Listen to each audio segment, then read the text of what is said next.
Bismillahirrahmanirrahim. Mohon izin bapak-bapak, ibu-ibu, mas-mas, bapak, adik-adik sekalian.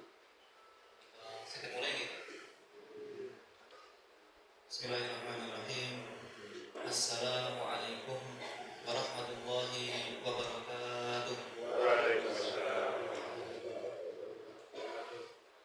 Alhamdulillahi ala kulli ni'amihi wa kafa. Wassalatu wassalamu ala rasulillahil mustafa Sayyidina wa habibina wa syafi'ina wa maulana Muhammadin sallallahu alaihi wasallam al-mujtaba wa ala alihi wa sahbihi wa dhurriyyatihi wa kulli man ittaba'a al-huda. Fa in asyhadu an la ilaha illallah wahdahu la syarika lah wa asyhadu anna Muhammadan abduhu wa rasuluh la nabiyya ba'dah wa la rasula ba'dah, amma ba'du. Alhamdulillah, bapak-bapak, ibu-ibu, mas-mas, mbak-mbak, adik-adik, muslimin, hadirin wal hadirat yang dimuliakan Allah Subhanahu wa taala. Sebelumnya alhamdulillah ini kali yang kedua. Kali yang kedua saya datang ke sini. Dulu sampun pengawasan ibu-ibu, ya. Ibu-ibu tasih tepat ngoten nggih. Tasih nggih, alhamdulillah. Lain bapak-bapak sampun tepang dereng ya. Nggih mohon izin tepangan rumiyin nggih. Sedap. Nggih. Alhamdulillah Bapak Ibu yang dimuliakan Allah. Asmi kula Zulfahmi Ahmad Hakim. Biasa dipanggil Fahmi. Kula tasih kalih ayah ibu teng Rumi. Saat ini masih kuliah di UIN Raden Mas Said S2, kemudian juga diamanahi untuk mengajar di SMA Al Islam 1 Surakarta untuk mapel PAI. Kita sampun nggih, seperti mohon. Oke, enggak potensias pengawasan. Ya, alhamdulillah bapak-bapak, ibu-ibu yang dimuliakan Allah. Ini dalam rangka saya sendiri dan ibu-ibu, bapak-bapak sedangkan belajar. Terus dengan adanya taklim seperti ini, maka saya juga dipaksa untuk harus belajar lebih dulu. Dan alhamdulillah bapak ibu yang dimuliakan Allah, semoga dengan adanya kajian ini, sebagaimana yang disabdakan oleh Rasulullah SAW pada hadis arba'in, wa man jama'a qaumun fi baitin min buyutillah yatluna kitaballah. Tidaklah berkumpul suatu kaum pada rumah Allah, yaitu masjid. Yang pertama, yatluna kitaballah, membaca kitab Allah, yaitu Al-Qur'an. Wa yatadarasunahu bainahum, dan kemudian juga tadarus. Tadarus itu saling belajar, saling mengkaji isi Al-Qur'an. Maka Rasulullah menjanjikan illa nazalat alaihi musakinah, Allah akan turunkan ketenangan hati. Para ulama mengatakan kalau seseorang itu membaca buku sendiri, Allah akan membukakan dia satu pintu hikmah, yaitu hikmah dari penglihatan saja. Tapi kalau ada orang yang ikut kajian taklim, maka Allah akan bukakan dia dua pintu hikmah, kata Imam Al-Ghazali. Apa itu? Matanya dan hatinya. Maka seringkali ada kajian taklim, kenapa kok banyak yang tidur? Nah ini. Kenapa kok kata dengan sari? Karena ternyata Allah memberikan sakinah, Allah menurunkan ketenangan. Oh, berarti kalau ada pengajian taklim, berarti kalau ada pengajian sebaiknya tidur nggih. Nggih, mboten. Ampun nggih. Maksudnya ketenangan ini adalah ketenangan dalam artian Allah memberikan di dalam kehidupannya itu rasa tenang, rasa damai. Karena apa? Karena dia mendapatkan nutrisi yang asalnya bukan dari nasi atau bukan dari minuman, tapi dari Al-Qur'an, yang mana itu adalah kalamullah. Menawi Bapak Ibu pirsa, Kalau istilah ngaji dalam bahasa Jawa itu artinya ternyata ngaisi jiwa. Ngaji itu ngaisi jiwa karena memang memberikan nutrisi untuk jiwa. Ini bisa jadi yang Jawa ini. Alhamdulillah. Kemudian yang kedua, selain sakinah, wa ghasyiyatuhumur rahmah, Allah akan melimpahkan kasih sayangnya. Kenapa? Di hadis yang lain Rasulullah SAW itu mengatakan, Innallaha yubahi bihimul malaikah. Allah itu membangga-banggakan orang-orang yang hadir di majelis ilmu kepada para malaikat. Allah akan membangga-banggakan bagaimana? Wahai para penduduk langit, wahai para malaikat, lihatlah si fulan dia suka mengaji, si fulan dia sering hadir kajian taklim. Maka Allah akan senang untuk membangga-banggakan di para malaikat penduduk langit. Kemudian yang ketiga, wahafathumul malaikah, para malaikat akan menaung-naunginya. Nah ini maksudnya menaung-naunginya bagaimana? Ada yang mengatakan menaung-naunginya dengan mendoakan ampun. Ada yang mengatakan syaratnya hadis ini adalah menaung-naunginya secara zahir. Jadi para malaikat akan juga menaung-naungi di atas kita. Makanya suasananya lebih syahdu, suasananya lebih nyaman. Kenapa? Karena malaikat juga ikut hadir menaung-naungi para muslimin yang ikut kajian. Seperti itu. Wa dzakarahumullahu fi man indah. Kemudian Allah juga akan menyebut orang-orang yang hadir di majelis ilmu kepada siapa? Kepada siapapun yang di sekeliling Allah, yaitu para malaikat dan penduduk langit. Wa dzakarahumullahu fi man indah. Seperti itu. Maka yang pertama saya mengajak diri saya sendiri dan juga Bapak Ibu sedanten untuk senantiasa mensyukuri nikmat ini.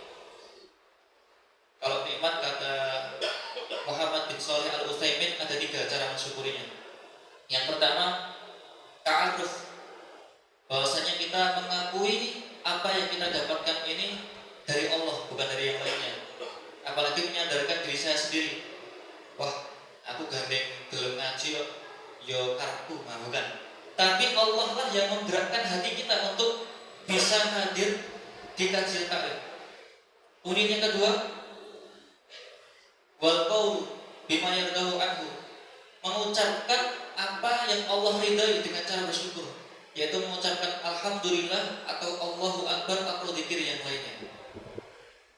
Kemudian yang ketiga, buat tasarruf ila amalin ma yardahu anhu, dan cara mensyukur yang ketiga, menggunakan semua nikmat yang kita dapatkan dalam rangka mencari ridha Allah. Nah ini yang berat.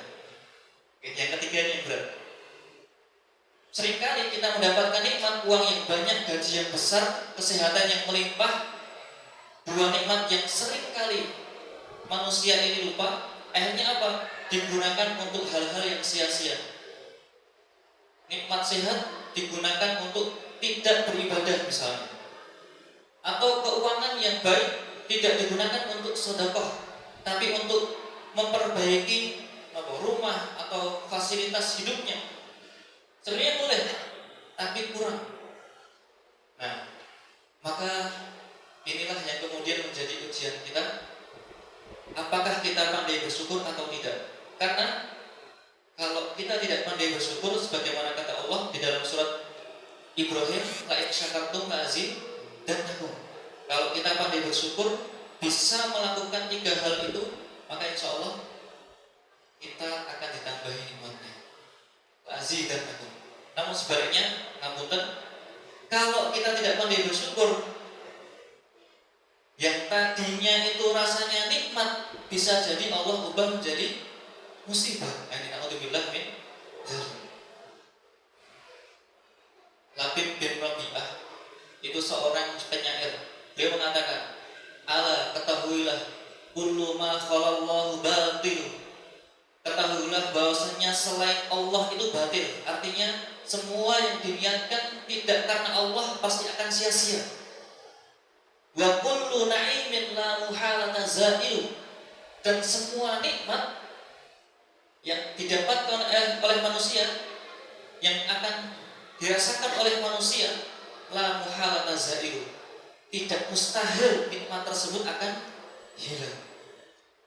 Bila Bapak Ibu yang dimuliakan Allah, dengan ini syair maupun ayat Al-Quran, kita harus senantiasa terus mengucapkan alhamdulillah, senantiasa mensyukuri nikmat Allah sedikit maupun banyak. Nah, alhamdulillah pada malam hari ini mohon izin ya, insya Allah nanti kita akan membahas kajian tentang ini temanya tahsin dan tafsir surat Al-Fatihah. Mungkin ada yang pernah mendapatkan, mungkin ada yang belum. Nah, ini kita murojaah. Yang pertama tahsin. Ya, mohon izin sebelumnya menyampaikan alhamdulillah Bapak Ibu yang dimuliakan Allah, Al-Fakir sudah mendapatkan sanad hafaz dan syu'bah di Pondok Ibnu Abbas Klaten. Kemudian di SMA Al-Islam juga mengajar tafsir. Jadi alangkah baiknya ini saya sampaikan. Yang pertama tahsin. Mungkin nanti kita membaca Al-Quran bareng-bareng ya, sarang-sarang, supaya kita bisa tahu apakah selama ini bacaan kita sudah benar. Kalaupun ada yang salah, semoga bisa diperbaiki. Monggo kalau misalnya ada yang badhe mika mushaf surat Al-Fatihah boleh. Atau kalau misalnya tidak di hutan apa, sampun sami hafal gitu. Sampun Al-Fatihah. Yang pertama kita tahsin dulu. Saya mulai, nanti bapak ibu-ibu sedanten mau sarang-sarang dari ta'awud. A'udzu billahi minasy syaithanir rajim.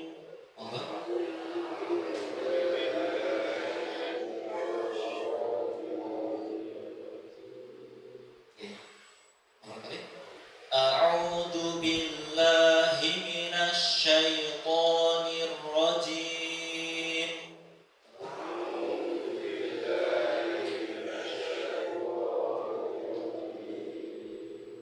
Yang pertama adalah a hamzah ya, bukan ain.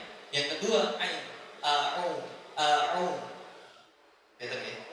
Coba sana-sana. A'u. Kemudian yang ketiga zu. Sama-sama dzari zubal. Karena sifat dari dza adalah rakhawah, yang artinya suaranya mengalir. Makhraj dari dza, tempat keluarnya huruf dza itu ujung lidah menyentuh ujung gigi seri atas. Menyentuhnya sangat ringan, tidak terlalu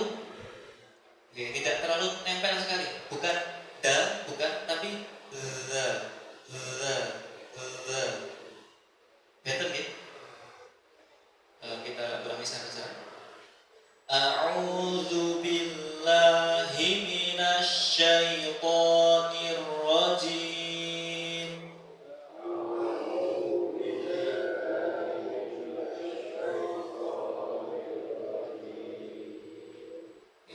Yang terakhir rajim, di situ ada mim sukun. Nah, mim sukun itu memiliki sifat gunnah, mendengung. Maka ketika membaca rajim, tidak kemudian gunnahnya hilang seperti ini. Kebanyakan yang membaca Al-Quran itu seperti ini. A'udzu billahi minasy syaithanir rajim. Gunnahnya hilang. Yang benar rajim. Betul ya?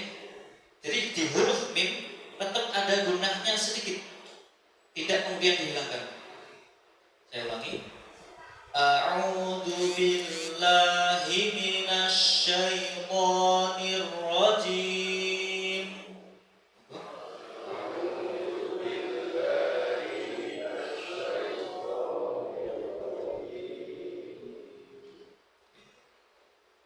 Kemudian ayat pertama, Bismillahirrahmanirrahim.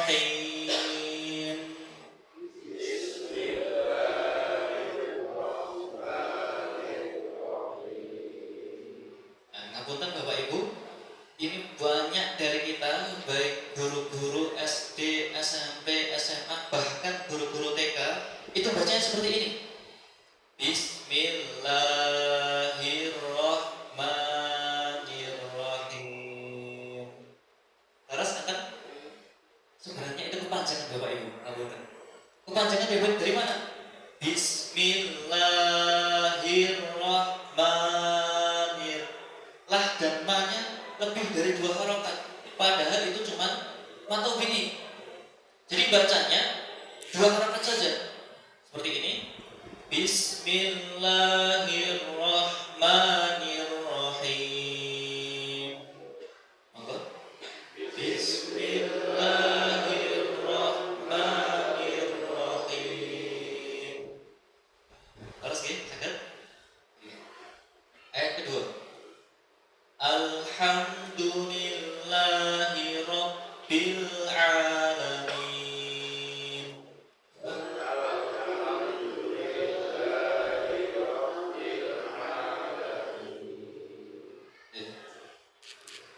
Rabbil alamin.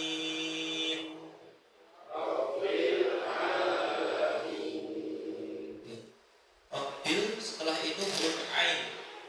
Jadi huruf ain itu letaknya tenggorokan bagian tengah, okay? Bukan bagian paling bawah. Rabbil a. Kemudian mimnya gunnah, yaknya mat arid lisukun itu tidak ada gunnahnya. Mim gunnah, yaknya tidak ada, nunnya ada gunnahnya. Jadi seringkali kebanyakan orang bacanya seperti ini. Alamin. Mim sampai nun mendengung semuanya, padahal ada matnya ya sukun yang mana itu tidak ada gunanya. Jadi kalau hidungnya ditekan, alamin, pas i, ketika membaca i memanjangkan minnya tidak ada mendengungnya. Alamin. Nah baru nun itu lah. Terus gitu. Saya ulangi. Alhamdulillahi rabbil alamin.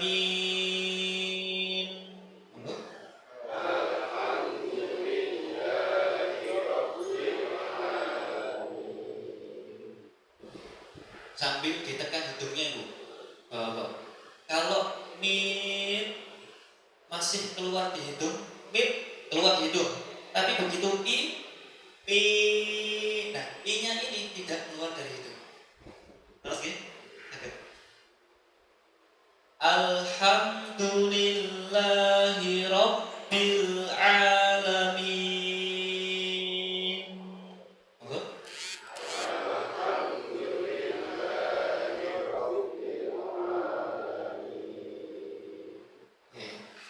Ini karena banyak, harus untuk praktek lebih detailnya mungkin satu-satu tak bisa keterangan naik kesal, oke? Ini perkenalan dulu. Selanjutnya Ar-Rahmanir-Rahim.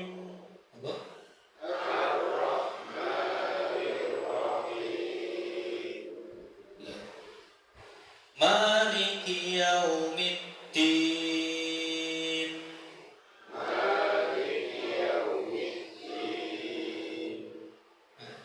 Huruf kaf itu memiliki sifat hamas. Hamas niku nafasnya berhembus. Maliki, ki, bukan maliki. Betul ya? Di huruf Indonesia itu nggak ada hamesnya, nafas berhembusnya. Tapi dalam bahasa Arab ada. Maliki Yaumiddin.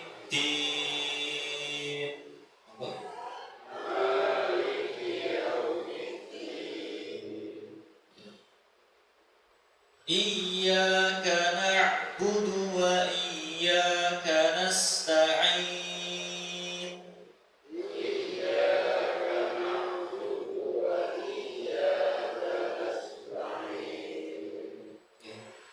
Nas harus huruf sin itu harus berhembus, nafasnya hamas. Nasta'in jelas. Kemudian huruf ya itu tidak terlalu lemah, tidak terlalu kuat juga. Jadi huruf ya itu pertengahan. Iya kan, bukan terlalu kuat. Iya kan, bukan. Atau terlalu lemah. Iya kan, bukan. Tapi pertengahan atau tawassut bainiyah. Iyyaka na'budu wa iyyaka nasta'in. Itu.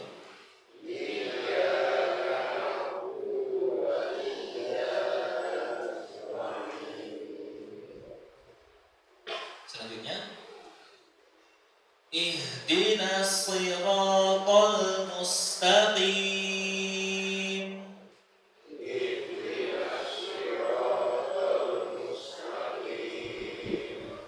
Nah, kalau huruf so itu sifatnya satu, isti'la.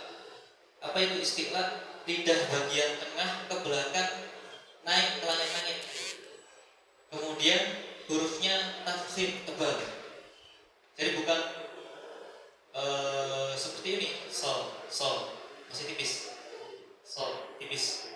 Tapi seperti ini, sol. Coba sarang-sarang, sol.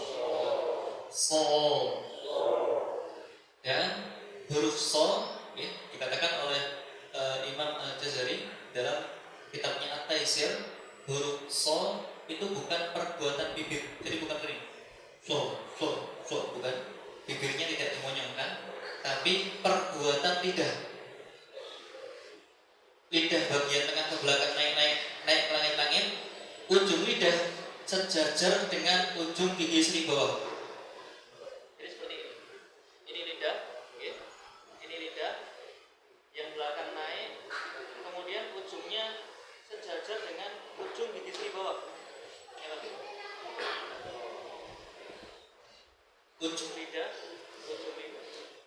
Ujung lidah sejajar dengan ujung gigi seri bawah. Kita coba lagi. So.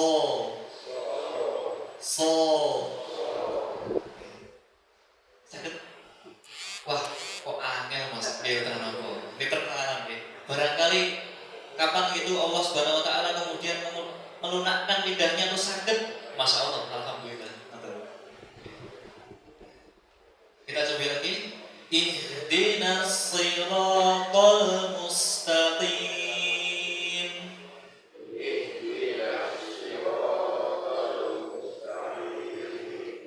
Yang kedua, o hurufnya tebal, bukan ta, huruf ta tapi dibuka, bukan to, tipis. Ini salah. Tapi yang benar o.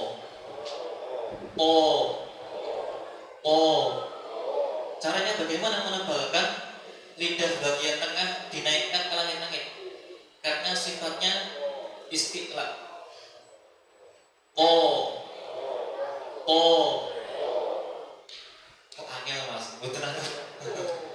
Oke, sekedik ya. Kita coba ulangi. Ihdinas shiratal mustaqim.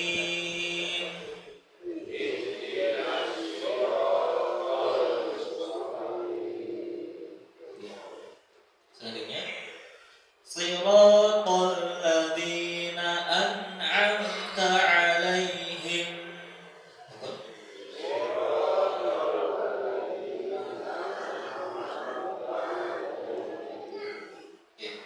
Tadi so, kemudian o, kemudian an'amta, a yang pertama hamzah, ain yang kedua ain, bukan hamzah.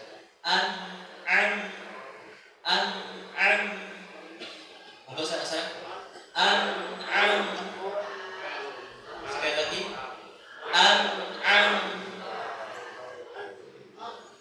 Nah, yang sering banget kesalahan terjadi adalah nun dan mimnya tidak ada gunahnya karena takut nanti jadi ikhfa. Akhirnya bacanya seperti ini. Shiratal ladzina an'amta, kurang. Tapi yang benar sifat gunahnya dimunculkan pendengungnya seperti ini. Shiratal ladzina Siratal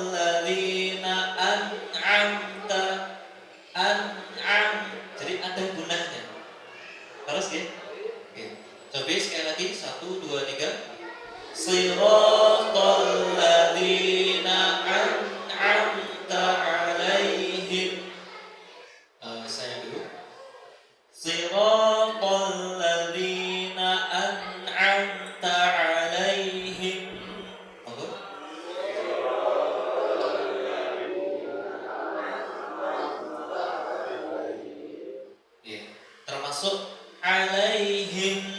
Nah itu ada gunanya sedikit. Sekali lagi biar mantap. Siratal ladzina an'amta alaihim. Apa?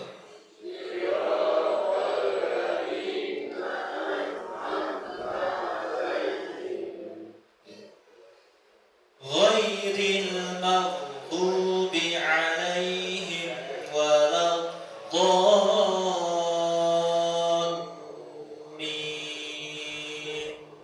Apa?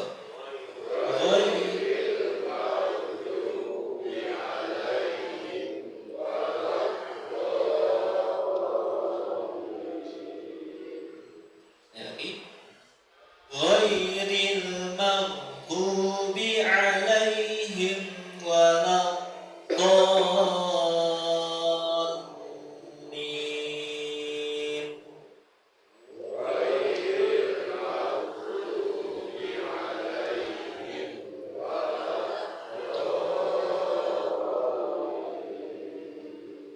Yang pertama huruf gho. Gho itu tempat keluarnya atau masuknya tenggorokan bagian atas. Gho, gho, sarang-sarang. Gho, gho. Kalau misalnya jarinya diletakkan di tenggorokan, paling atas biasanya bergetar. Kalau yang putra, yang bapak-bapak di atas jagungnya. Gho, gho. Ghaziru bagh. Ghaziru bagh. Ghairil maghdub. Yang sering banget salah bukan ghairil maghdub, bukan ya? Karena maghdub ada pantulannya seperti kolkolah, nah itu salah. Kemudian yang kedua adalah huruf ko. Ko itu kasrosnya lidah bagian samping, okay, menempel gigi bagian samping atas. Saya ulangi, huruf ko temannya so itu lidah bagian samping, okay, menempel samping gigi bagian samping yang atas. Para ulama yang mengatakan gigi yang sebelah kiri, makanya mengucapkan pipinya agak menggelembung bagian kiri. Bo, bo, bo, bo. Ada yang mengucapkannya menempel di samping gigi atau gigi bagian samping, bagian atas semuanya, hampir depan semuanya. Bo, bo, sama-sama. Bo, bo. Tapi lidahnya tidak keluar ya, bukan seperti ini. Bo, bo, bukan. Tapi di belakang gigi. Lidahnya di samping bagian gigi bagian samping yang dalam. Bo, bo.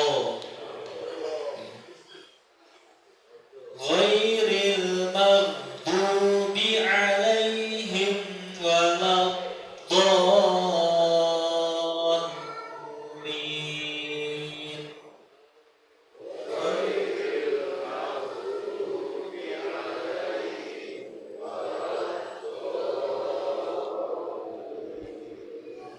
Ya, yang terakhir do panjang 6 harokat, ya, mat lazim musaqqal ilmi. Mat panjang 6 harokat, lazim harus, jadi harus panjang 6. Kemudian musaqqal ada tekanan, dol ada tekanan di huruf lam. Ya. Wa ghairil maghdubi alaihim waladdallin.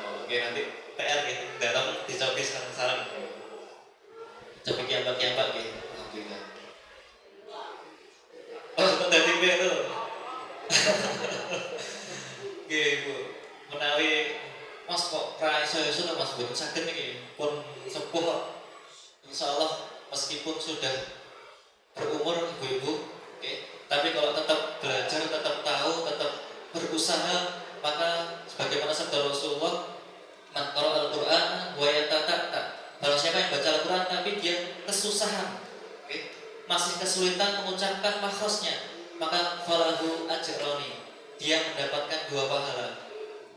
Jadi kalau Bapak Ibu paus alif lam mim, pahalanya harusnya 30, karena kesusahan jadi kali lipat 2, 60.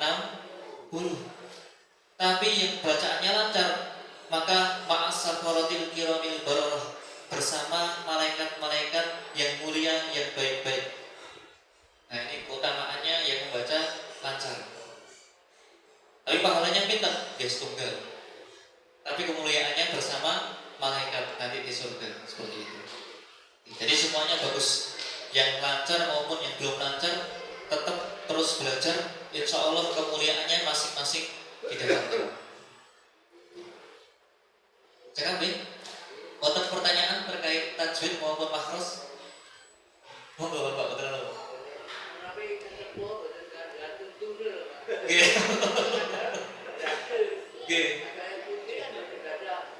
Oke, jago, oke.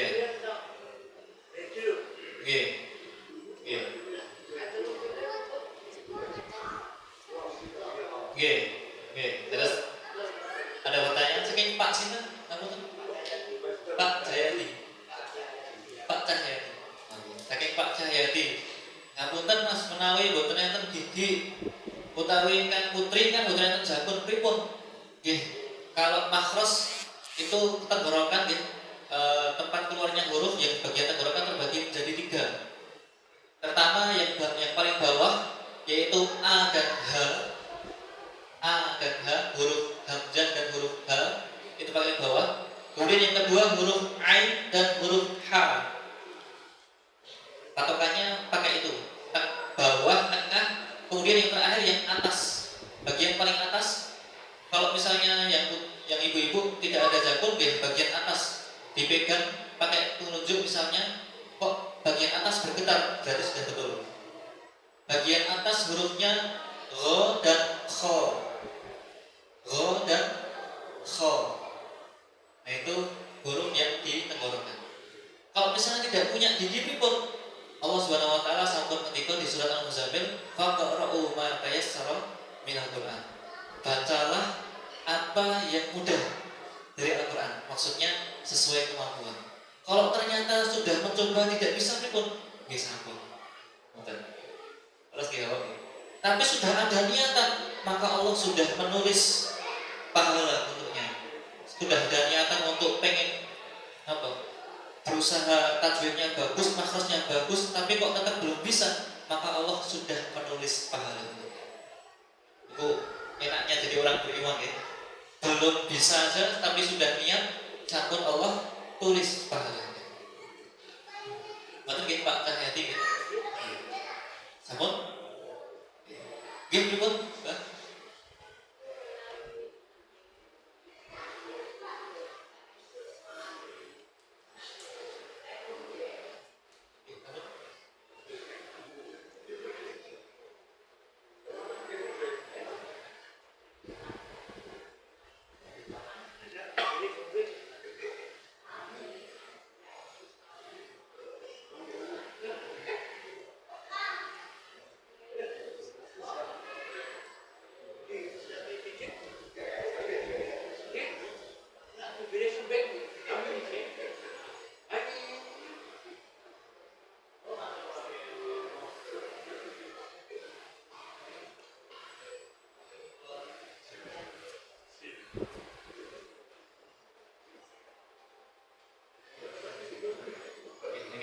Jalan-jalan kita nih, terlalu saking Ibu Sunarsi menawi mau Quran tapi kok sering lupa panjang pendeknya, sering lupa hurufnya, pripun boten apa Ibu. Terus kalau sudah bisa banget, sudah lancar, maka dia punya tanggungan harus membaca dengan benar. Saya ulangi, kalau ada yang sudah bisa baca Al-Quran dengan baik dan benar, tajwid tajwidnya sudah betul, makhrajnya sudah detail, maka dia nggak boleh baca sak-sakin gampangnya. Karena punya ilmunya. Ini beratnya punya ilmu. Tapi kalau belum punya ilmu, belum bisa apalagi, maka belum punya tanggungan untuk harus bisa. Harus gitu. Nah, tapi kalau misalnya ada yang belum bisa, ada kemauan belajar, kok belum bisa juga, betul apa? Insya Allah dimaafkan. La yukallifullahu nafsan illa wus'aha. Kata gitu, Mbak. Insya Allah. Mungkin Allah palingi ganjaran lebih karena tekad yang kuat dan keinginan. Jam 18.52 ada jam sama nih.